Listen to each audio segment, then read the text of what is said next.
छिंदवाड़ा पांढुर्णा संसदीय क्षेत्र के सांसद विवेक बंटी साहू ने लोकसभा में रेलवे संशोधन विधेयक बिल पर अपना समर्थन करते हुए विस्तार से अपनी बात रखी। उन्होंने प्रधानमंत्री नरेंद्र मोदी जी एवं रेल मंत्री अश्विनी वैष्णव के कार्यकाल में रेलवे की उपलब्धियों पर विस्तार से चर्चा की और रेलवे की उपलब्धियां गिनाई। गौरतलब है कि आजादी के बाद पहली बार छिंदवाड़ा की माटी में जन्मे व्यक्ति ने लोकसभा में जनता की आवाज उठाई है। सांसद को लोकसभा में आवाज उठाते देख जनता ने खुशी व्यक्त की। उन्होंने रेलवे विधेयक पर अपना समर्थन करते हुए कहा कि 2014 के बाद नरेंद्र मोदी जी प्रधानमंत्री बने एवं हमारे रेल मंत्री अश्विनी वैष्णव जी ने रेलवे को नई दिशा प्रदान की है। प्रधानमंत्री जी के विकसित और आत्मनिर्भर भारत के संकल्प को पूरा करने में हमें देखने मिलता है तो ये रेलवे विभाग में मिलता है।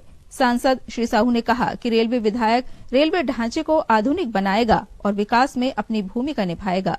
ये दूरदर्शी पहल है जो मेरे मध्य प्रदेश और संसदीय क्षेत्र के लिए लाभकारी होगा।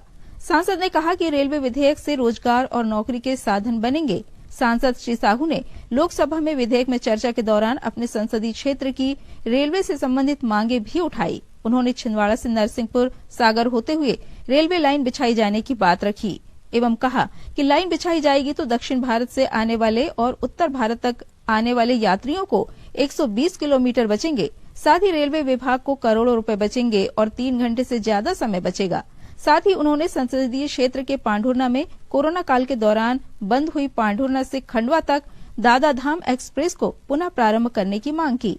सांसद ने कहा कि दादा धाम के लाखों भक्त हैं, उनकी दादाजी में बड़ी श्रद्धा है, इसलिए पांढुर्णा से खंडवा तक दादा धाम एक्सप्रेस पुनः प्रारंभ की जाए। श्री विवेक साहू माननीय अध्यक्ष जी, आपने रेल संशोधन विधेयक 2024 पर मुझे बोलने का अवसर दिया। मैं आपका और प्रधानमंत्री जी का बहुत बहुत आभार और धन्यवाद व्यक्त करता हूं। साथ ही साथ मेरे संसदीय क्षेत्र छिंदवाड़ा पांढुर्णा की जनता का भी बहुत बहुत आभार और धन्यवाद व्यक्त करता हूं कि आजादी के बाद पहली बार ये अवसर हुआ कि छिंदवाड़े की माटी में जन्म लिया कोई व्यक्ति यहाँ पर संसद में अपनी बात कहने का अवसर मिला है, तो आपका बहुत बहुत आभार और धन्यवाद व्यक्त करता हूं। मैं इस विधेयक का समर्थन करता हूं। वर्ष 2014 के उपरांत से जबकि श्री नरेंद्र मोदी जी प्रधानमंत्री बने एवं हमारे रेल मंत्री श्री अश्विनी वैष्णव जी ने रेलवे को नई दिशा प्रदान करी है। प्रधानमंत्री जी के विकसित भारत, आत्मनिर्भर भारत का संकल्प और उस संकल्प को पूरा करने में सबसे बड़ा परिवर्तन अगर कहीं देखने को मिलता है तो हमें रेलवे विभाग में मिलता है। यह विधेयक रेलवे के ढांचे को न केवल आधुनिक बनाएगा बल्कि देश के समग्र विकास में भी महत्वपूर्ण भूमिका निभाएगा। मैं इसे न केवल केंद्र सरकार की एक दूरदर्शी पहल मानता हूं बल्कि मेरे संसदीय क्षेत्र एवं मेरा प्रदेश मध्य प्रदेश के लिए भी अत्यंत लाभकारी मानता हूं। भारत की जीवन रेखा को जो रेलवे का है, इस जीवन रेखा को सुगम बनाने के लिए एवं रोजगार के नए अवसर उपलब्ध करवाने के लिए यह विधेयक लाया जा रहा है। माननीय अध्यक्ष जी, प्रधानमंत्री जी के नेतृत्व एवं संकल्प से भारतीय रेलवे ने आधुनिक और स्वदेशी वंदे भारत ट्रेनें शुरू करके अत्यंत सराहनीय कार्य किया है। वर्तमान में 68 वंदे भारत ट्रेनें 136 सेवाओं के साथ देश भर में चल रही है, जो देश की कुल 24 राज्यों एवं में 300 से अधिक स्टॉपेज को कवर करते चल रही है।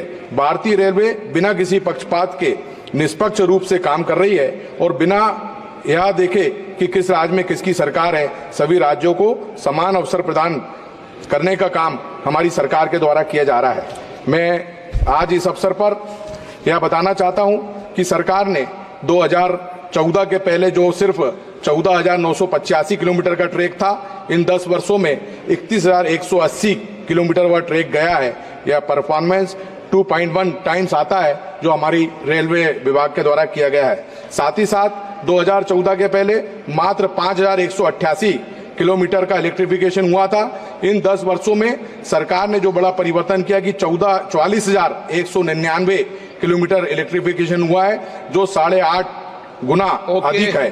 माननीय अध्यक्ष जी, मेरे क्षेत्र की जो एक विशेष बात है, माननीय रेलवे मंत्री जी ने जो मितव्ययिता लाई है रेलवे विभाग में, उस मितव्ययिता के उद्देश्य से मेरी मांग है कि छिंदवाड़ा से नरसिंहपुर और सागर होते हुए अगर ये रेलवे लाइन बिछाई जाएगी तो दक्षिण से आने वाले उत्तर तक की ओर आने वाले यात्रियों को 120 किलोमीटर बचेगा। साथ ही साथ रेलवे विभाग के करोड़ों रुपए बचेंगे और 3 घंटे कम से ज्यादा समय प्रति व्यक्ति बचेगा। साथ ही साथ मेरी संसदीय क्षेत्र के पांडुना में जो कोरोना काल में दादा धाम एक्सप्रेस, जिसको दादा धुनी वाले के लाखों भक्त हैं, लाखों श्रद्धा के केंद्र मानते हैं, वो दादा धाम एक्सप्रेस बंद हो गई थी, तो यह पांडुना से खंडवा तक के या दादा धाम छिंदवाड़ा से न्यूज SCP भारत से संजय पहाड़ी की रिपोर्ट।